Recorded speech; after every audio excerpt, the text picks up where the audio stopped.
ஓம் சாயி நமோ நமக. ஸ்ரீ சாயி நமோ நமக. ஜெய ஜெய சாயி நமோ நமக. சத்குரு சாயி நமோ நமக. ஓம் சாய்ராம். அத்தியாயம் 28. ஷிரடிக்கு இழுக்கப்பட்ட சிட்டுக்குருவிகள்.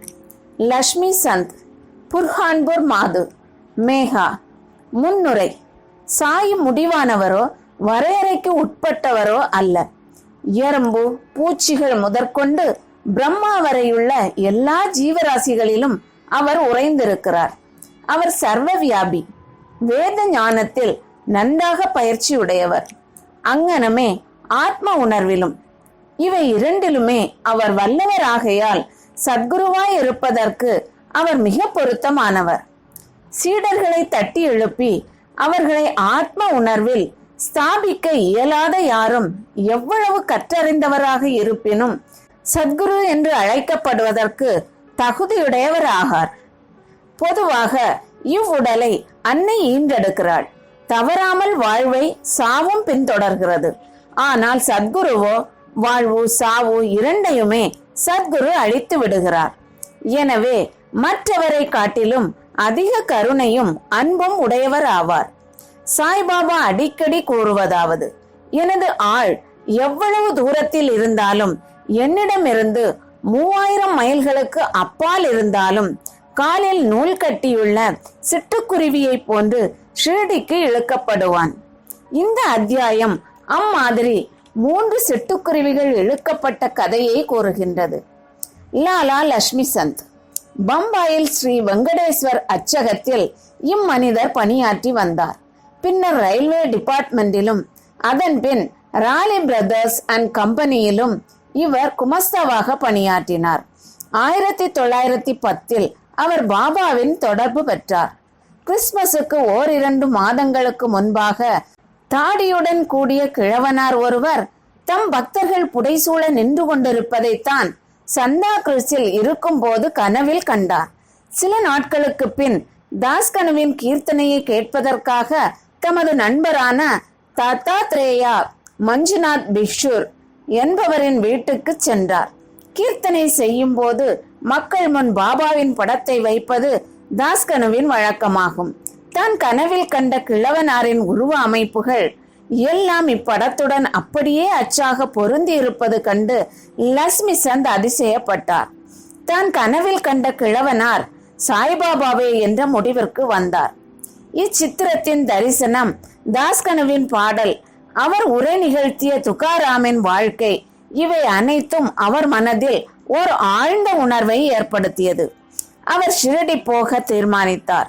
சத்குரு தேடும் படலத்திலும் ஆன்மீக முயற்சியிலும் கடவுள் எப்போதும் உதவி செய்கிறார் என்பது பக்தர்களின் அனுபவம் ஆகும். அதே நாள் இரவு 8 மணி அளவில் சங்கர் ராவ் என்ற அவரது நண்பர் வீட்டு கதவை தட்டி ஷிரடிக்கு தன்னுடன் அவர் வருவாரா என்று கேட்டார். அவரது மகிழ்ச்சி கரை காணவில்லை. உடனே அவர் ஷிரடி செல்ல தீர்மானித்தார். தனது மாமாவிடமிருந்து ரூபாய் 15 கடன் வாங்கி கொண்டு உரிய ஏற்பாடுகள் எல்லாம் செய்தான பிறகு அவர் ஷிரடிக்கு புறப்பட்டார். ரயிலில் அவரும் அவரது நண்பரும் சில பஜனை பாடல்களை பாடினர். ஷிரடிக்கு அருகில் உள்ள தங்கள் ஊருக்கு திரும்பிக் கொண்டிருந்த உடன் வந்த 4 முகமதிய பிரயாணிகளிடம் அவர்கள் இருவரும் சாய்பாபாவை குறித்து விசாரித்தனர். பல ஆண்டுகளாக ஷிரடியில் வசித்து வரும் சாய்பாபா ஒரு பெரும் ஞானி என்று அவர்கள் எல்லாரும் கூறினர். அவர்கள் கோபர்காவனை அடைந்த போது பாபாவுக்கு சமர்ப்பிப்பதற்காக சில பழங்களை லக்ஷ்மி சந்த் வாங்க விரும்பியிருந்தார். ஆனால் அங்கு உள்ள இயற்கை காட்சிகள், வேடிக்கை வினோதங்கள் இவற்றில் அவ்வளவு தூரம் கவரப்பட்டவராய் அதிலேயே ஆழ்ந்து மூழ்கி மேற்படி பழங்களை வாங்குவதை மறந்தே போய்விட்டார். சிரடியை அவர்கள் நெருங்கி கொண்டிருந்த போது மீண்டும் பழங்களை பற்றி அவருக்கு நினைவு வந்தது. அதே சமயத்தில் தலையில் பழக்கூடையுடன் இருந்த கிழவி ஒருத்தி வண்டியை தொடர்ந்து ஓடி வந்து கொண்டிருப்பதை கண்டார். வண்டி நிறுத்தப்பட்டது. மகிழ்வுடன் சில பழங்களை பொறுக்கி அவர் வாங்கினார். அப்போது மீதமுள்ளவற்றையும் எடுத்துக்கொண்டு போய் என் சார்பில் பாபாவுக்கு சமர்ப்பியுங்கள் என்றாள் அக்கிழவி. பழங்களை அவர் வாங்க எண்ணி இருந்தது அவர் அதை மறந்து போனது, அக்கிழவியின் குறுக்கீடு, பாபாவின் பால் அவளது பக்தி ஆகிய இந்த உண்மைகள் அனைத்தும் அந்த இரு நண்பர்களுக்கும் வியப்பை ஊட்டியது. இந்த கிழவி தான் கனவில் கண்ட கிழவனாருக்கு ஏதேனும் உறவு போலும் என்று லட்சுமி சந்த் நினைத்தார். பின்னர் மீண்டும் அவர்கள் சவாரி செய்து ஷிரடிக்கு அருகில் வந்தனர். மசூதியின் கொடி பறந்து கொண்டிருப்பதை கண்டு அதற்கு அவர்கள் வணக்கம் செலுத்தினர். கையில் பூஜை சாமான்களுடன் மசூதிக்கு சென்று உரிய முறையில் பாபாவை வழிபட்டனர். லட்சுமி சந்த் பாபாவை கண்டதும் மிகவும் உருகி அதிக மகிழ்ச்சி அடைந்தார். நறுமணம் கமழும் தாமரை மலரால் தேனி ஒன்று கவரப்படுவது போல் பாபாவின் திருவடிகளில் அவர் கவரப்பட்டார். பின்னர் பாபா கூறினார், வஞ்சகமான ஆசாமி வழியில் பஜனை செய்கிறான், மற்றவர்களை விசாரிக்கிறான். ஏன் மற்றவர்களை கேட்க வேண்டும்? நமது கண்களாலேயே எல்லாவற்றையும் நாம் காண வேண்டும். மற்றவர்களை கேட்க வேண்டிய அவசியம் என்ன? உனது கனவு மெய்யா பொய்யா என்று நீயே எண்ணிப்பார். மார்வாடியிடமிருந்து கடன் வாங்கி கொண்டு தரிசனத்துக்காக வர வேண்டியதன் தேவை என்ன? உள்ளத்தின் ஆசை இப்போது நிறைவடைந்ததா? இம்மொழிகளை கேட்டு பாபாவின் சர்வ வியாபித்துவத்தை கண்டு லட்சுமி சந்த் அதிர்ச்சி அடைந்தார். தனது வீட்டில் இருந்து தான் ஷிரடிக்கு வரும் வழியில் நிகழ்ந்தது எல்லாவற்றையும் பாபா அறிந்தது எங்கனம் என்று திகைத்து நின்றார். தனது தரிசனத்தை பெறுவதற்காகவோ எந்த ஒரு விழா நாட்களை கொண்டாடுவதற்காகவோ தீர்த்த யாத்திரை செய்வதன் பொருட்டோ மக்கள் கடனாளி ஆவது பாபாவுக்கு பிடிக்கவே பிடிக்காது என்பதே இவ்விடத்தில் முக்கியமாக கவனிக்க வேண்டிய விஷயமாகும். சன்சா கோதுமை பணியாரம். மத்தியான வேளையில் லட்சுமி சந்த் உணவுக்காக அமர்ந்திருந்த போது ஒரு பக்தரிடமிருந்து பிரசாதமாக கொஞ்சம் சன்சாவை அவர் பெற்றார். மறுநாளும் அதை அவர் எதிர்பார்த்தார். ஆனால் ஒன்றும் பெறவில்லை. எனவே அதை பெற அவர் கவலையுற்றார். மூன்றாம் நாள் பாபாவிடம் ஆரத்தி நேரத்தின் போது என்ன நைவேத்தியம் தான் கொண்டு வர வேண்டும் என ஜோக் கேட்டார். சன்சாவை கொண்டு வரும்படி பாபா கூறினார். பின் பக்தர்கள் 2 பானை நிறைய சன்சாவை கொண்டு வந்தனர். லட்சுமி சந்த் மிகவும் பசியாய் இருந்தார். அவர் முதுகில் கொஞ்சம் வலி இருந்தது. பாபா அப்போது, நீ பசியாய் இருப்பது நன்று, அதற்காக கொஞ்சம் சன்சாவை உட்கொள், முதுகு வலிக்கு ஏதாவது மருந்து போட்டுக்கொள் என்று அவரிடம் கூறினார். பாபா மீண்டும் தன் மனதை படித்து அங்கு என்ன நடந்து கொண்டிருக்கிறது என்பதை உணர்த்தியது குறித்து அவர் மீண்டும் ஆச்சரியத்தால் தாக்கப்பட்டார். எத்தகைய சர்வ வியாபியாக பாபா இருக்கிறார்! திருஷ்டி. இத்தருணத்தில் லட்சுமி சந்த் ஒரு முறை ஓர் இரவு சாவடி ஊர்வலத்தை கண்ணுற்றார். பாபா அப்போது இருமலால் மிகுந்த அல்லல் பட்டு கொண்டிருந்தார். பாபாவின் இத்தொல்லை சிலரின் திருஷ்டி பட்டதால் இருக்க வேண்டும் என்று நினைத்தார். மறுநாள் காலை அவர் மசூதிக்கு சென்றபோது பாபா ஷாமாவிடம், நேற்றிரவு தான் இருமலால் அவதியுற்றேன், அது திருஷ்டியினாலோ? சிலரின் திருஷ்டி என் மீது வேலை செய்கிறது, எனவேதான் நான் கஷ்டப்பட்டு கொண்டிருக்கிறேன் என்றார். இவ்விஷயத்தில் லட்சுமி சந்தின் உள்ளத்தில் இருந்ததை பாபா பேசினார். பாபாவின் சர்வ வியாபித்துவத்துக்கான இந்த நிரூபணங்களை எல்லாம் கண்டுவிட்டு பாபாவை சாஷ்டாங்கமாக நமஸ்கரித்து, நான் தங்கள் தரிசனத்தால் பெருமகிழ்ச்சி அடைகிறேன். எப்போதும் என்பால் அன்பு கொண்டு தயவுள்ளவராக இருந்து என்னை காத்து ரட்சியுங்கள். தங்கள் பாதாம்பியத்தை தவிர பிரிதொரு கடவுள் எனக்கில்லை. தங்கள் பஜனையின்பாலும் பாத கமலங்களின்பாலும் என் மனம் எப்போதும் லயித்து இருக்கட்டும். இவ்வுலகின் துன்பங்களிலிருந்து தங்களின் அருள் எங்களை பாதுகாக்கட்டும். நான் எப்போதும் தங்கள் நாமத்தையே உச்சரிக்க வேண்டும், மகிழுடன் இருக்க வேண்டும் என்று வேண்டினார். பாபாவின் உதியையும் ஆசீர்வாதத்தையும் பெற்றுக்கொண்டு மிகவும் அகமகிழ்ந்து திருப்தியுற்று வழியெல்லாம் பாபாவின் புகழை பாடிய வண்ணம் தன் நண்பருடன் வீடு திரும்பினார். அது முதற்கொண்டு பாபாவின் தீவிர பக்தராக அவர் இருந்தார். ஷிரடிக்கு செல்லும் எந்த நண்பரிடமும் பூமாலைகள், தட்சிணை, கற்பூரம் இவைகளை அவர் கொடுத்தனுப்புவார். புர்ஹான்பூர் அம்மையார். இப்போது நாம் மற்றொரு குருவிடம் திரும்புவோம். புர்ஹான்பூரில் உள்ள ஒரு மாது சாய்பாபா தன் வீட்டுக்கு வந்து அவர்தம் உணவுக்காக கிச்சடி பிச்சை கேட்டுக்கொண்டிருப்பதாக கனவு கண்டாள். விழித்து பார்க்கையில் வாசற்படியில் யாரையும் காணோம் என்ற போதும் அக்காட்சியால் அவள் மனம் மிக நெகிழ்ந்து தனது கணவர் உள்ளிட்ட அனைவருக்கும் கூறினாள். தபால் இலாகாவில் அவர் பணியாற்றி வந்தார். அவர் அகோலாவுக்கு மாற்றப்பட்ட போது பக்தர்களான கணவனும் மனைவியும் சிரடிக்கு போவதென தீர்மானித்தனர். ஒரு பொருத்தமான நாளில் இருவரும் புறப்பட்டு வழியில் கோமதி தீர்த்தத்துக்கு சென்றுவிட்டு ஷிரடியை அடைந்து அங்கு 2 மாதங்கள் தங்கினர். ஒவ்வொரு நாளும் அவர்கள் மசூதியை அடைந்து பாபாவை வழிபட்டு காலத்தை சந்தோஷமாக கழித்தனர். அவ்விருவரும் கிச்சடியை நைவேத்தியமாக சமர்ப்பிக்க சிரடிக்கு வந்தனர். ஆனால் முதல் 14 தினங்களுக்கு என்ன காரணத்தினாலேயோ அதை சமர்ப்பிக்க அவர்களுக்கு இயலவில்லை. அப்பெண்மணிக்கு இந்த காலதாமதம் பிடிக்கவில்லை.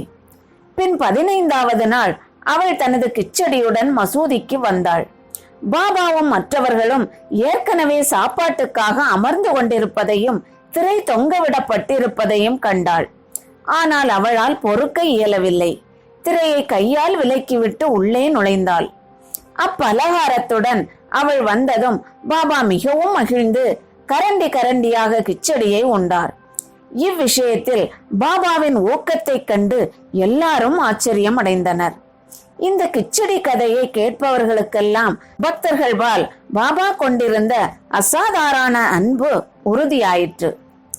மேகா, இப்போது நாம் 3வதும் பெரியதுமான சிட்டுக்குருவியிடம் போவோம். ராவ் பகதூர் ஹரிவிநாயக் சாதேவின் பிராமண சமையல்காரனான வீரம் காவனை சேர்ந்த மேகா என்பவன் எளிமை மிகுந்தவன், படிக்காதவன். அவன் ஒரு சிவபக்தன். நமச்சிவாய என்ற பஞ்சாசரத்தை அவன் சதா காலமும் ஸ்மரித்துக் கொண்டிருப்பான்.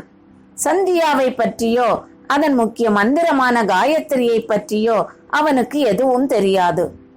சாதே அவனிடம் ஆர்வம் பூண்டு அவனுக்கு சந்தியாவையும் காயத்ரியையும் கற்பித்தார். சிரடி சாய்பாபா சிவனின் அவதாரம் என்று அவனுக்கு கூறி சிரடிக்கு அவனை புறப்படச் செய்தார். புரோச் ரயில் நிலையத்தில் சாய்பாபா ஒரு முகமதியர் என்று கேள்விப்பட்டான். அவனது வைதீகமான எளிய மனம் ஒரு முகமதியர் முன் வணங்குவதை குறித்து மிகவும் குழப்பமடைந்ததால் தன்னை அங்கு அனுப்ப வேண்டாமென அவனது எஜமானரை வேண்டிக் கொண்டான். ஆனால் அவரோ போக வேண்டியதை வற்புறுத்தி அவ்விடமிருந்த தனது மாமனாரான கணேஷ் தாமோதர் என்ற தாதா ஹேல்கருக்கு ஒரு கடிதம் கொடுத்து அவனை சாய்பாபாவுக்கு அறிமுகப்படுத்துமாறு அனுப்பினார். அவன் ஷிரடிக்கு சென்று மசூதியை அடைந்த போது பாபா மிகவும் கோபமாய் இருந்தார். அவனை மசூதிக்குள் நுழைய விடவில்லை. அந்த ராஸ்கலை வெளியே தள்ளு என்று கர்ஜித்தார். நீ உயர்ந்த ஜாதி பிராமணன், நான் கீழான முகமதியன். இங்கு வருவதால் நீ உனது ஜாதியை இழந்து விடுவாய். எனவே நீ போய்விடு என்று அவனை நோக்கி உரைத்தார். இவ்வுரைகளை கேட்டதும் மேகா நடுங்கத் தொடங்கினான். தன் மனதில் என்ன நிகழ்ந்து கொண்டிருக்கிறது என்பதை பாபா எங்கனம் அறியலானார் என்பது குறித்து அவன் ஆச்சரியப்பட்டு கொண்டிருந்தான். அவன் அங்கு சில நாட்கள் தங்கி பாபாவுக்கு தனக்கே உரிய முறையில் சேவை செய்து கொண்டிருந்தான். ஆனால் இன்னும் பக்குவம் அடையவில்லை. பின்னர் அவன் வீட்டிற்கு சென்றுவிட்டு திரையம்பகேஸ்வரத்தில் 1.5 ஆண்டுகள் தங்கியிருந்து விட்டு மீண்டும் ஷிரடிக்கு வந்தான். இம்முறை தாதா ஹேல்கரின் குறுக்கீட்டால் மசூதிக்குள் நுழையவும் சிரடியில் தங்கவும் அனுமதிக்கப்பட்டான். மேகாவுக்கு பாபா உதவியது வாய்மொழி குறிப்புகள் எதனாலும் அல்ல. மேகாவின் மேல் அவர் மானசீகமான அருள் செய்தார். இதனால் மேகா பெருமளவு மாறுதலுற்று நன்மை அடைந்தான். பின்னர் சாய்பாபாவை சிவனின் அவதாரமாகவே அவன் கருதலானான். சிவனை வழிபடுவதற்கு வில்வ இலைகள் தேவையாய் இருந்ததால் மேகா ஒவ்வொரு நாளும் அவைகளை கொணர்வதற்காக மைல் கணக்கில் நடந்து சென்று தனது சிவனை வழிபடுவான். கிராமத்தில் உள்ள எல்லா தெய்வங்களையும் வணங்கிய பின்னர் மசூதிக்கு வந்து பாபாவின் ஆசனத்திற்கு வணக்கம் செலுத்திய பின்னர் அவன் பாபாவை வழிபட்டு சில சேவைகளை செய்து பின்பு பாபாவின் பாதங்களை கழுவிய தீர்த்தத்தை பருகுவது ஆகியவை அவனது வழக்கம். ஒரு முறை கண்டோபா கோவிலில் கதவு சாத்தி இருந்ததால் அவன் அந்த கடவுளை வழிபடாமலே மசூதிக்கு வந்தான். பாபா அவனது வணக்கத்தை ஏற்றுக்கொள்ளாமல் கதவு திறந்திருக்கிறது என்று கூறி திருப்பி அனுப்பி விட்டார். மேகா அங்கு சென்று கதவு திறந்தது கண்டு கண்டோபாவை வணங்கிய பின் வழக்கம் போல் பாபாவிடம் திரும்பி வந்தான். கங்கா ஸ்நானம். ஒரு மகர சங்கராந்தி தினத்தன்று பாபாவின் உடலில் சந்தனம் பூசி அவரை கங்கை நீரால் குளிப்பாட்ட மேகா விரும்பினார். இந்த செயல்முறைக்கு உடன்பட முதலில் பாபா மனதில்லாதவராய் இருந்தார். ஆனால் அவனது தொடர்ந்த வேண்டுதல்களின் காரணமாக சம்மதித்தார். கோமதி ஆற்றிலிருந்து புனித நீர் கொணர்வதற்காக அவன் 24 மைல் நடந்து போய் வர வேண்டும். அவ்வாறு நீர் கொண்டு வந்து மத்தியான ஸ்நானத்திற்காக எல்லா ஏற்பாடுகளையும் செய்துவிட்டு பாபாவை அதற்காக தயாராய் இருக்கும்படி கேட்டுக்கொண்டான். ஒரு பக்ரி என்ற முறையில் தனக்கும் கங்கை நீருக்கும் ஒன்றும் தொடர்பு இருக்கவில்லை என்று கூறி மீண்டும் அவனிடம் இந்த குளியலிலிருந்து தப்பித்துக் கொள்ள வேண்டினார்.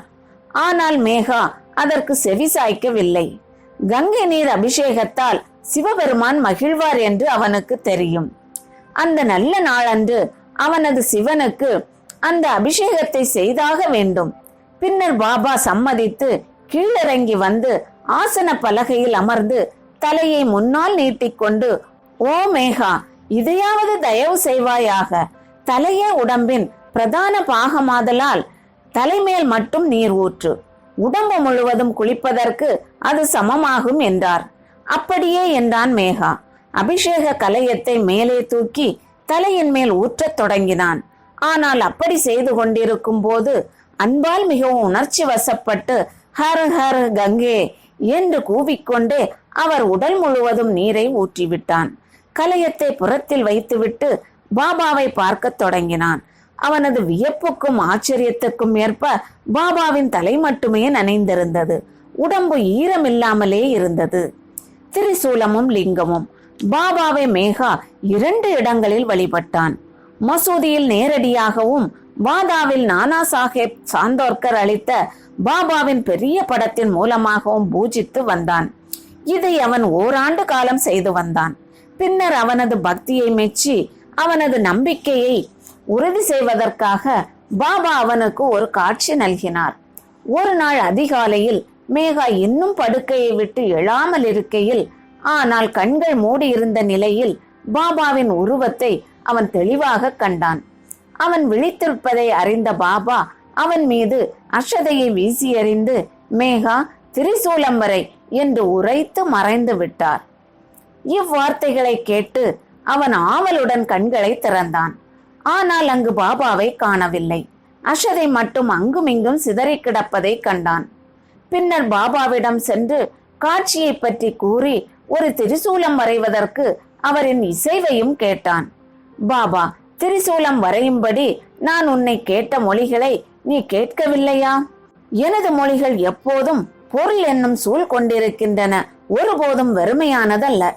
மேகா, என்னை தாங்கள் எழுப்பியதாக கருதினேன். ஆனால் எல்லா கதவுகளும் மூடியிருப்பதால் அதை ஒரு காட்சியாக நினைத்தேன். பாபா, நான் நுழைவதற்கு எனக்கு எவ்வித கதவும் தேவையில்லை.